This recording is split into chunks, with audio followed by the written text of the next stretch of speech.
Garudasana, or eagle pose. It's a very powerful pose because it helps develop strength and mobility in both the upper body and the lower body, while also challenging your balance. So let's go ahead and break it down. In these demonstrations, I demonstrate first, and then I break it down and teach it with modifications on both sides. So if this is something you really like and you want to see more of, please subscribe. And if you hit the bell, then you'll get a notification when the new video comes out.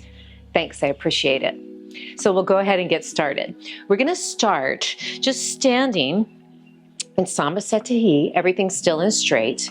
And then we're just going to start with the legs. We'll start by crossing the right leg over the left leg. Now, a modification here would be to just touch the floor.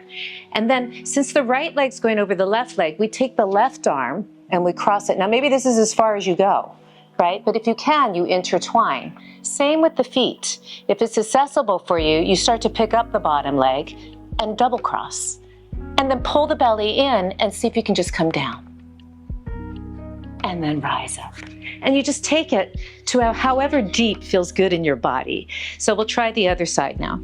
So with the left leg, you start to wrap around. Now you could touch the floor and start to get a nice tight bend in here, right? And then, since this is the left leg, we're gonna cross the right leg, the right arm.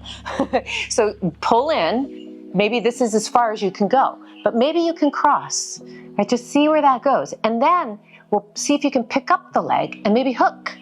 And then if you found that, you might be able to lift the elbows up and get a nice stretch across the back. And maybe you come in more and then rise up. Garudasana. So whatever phase works in your body, give it a go.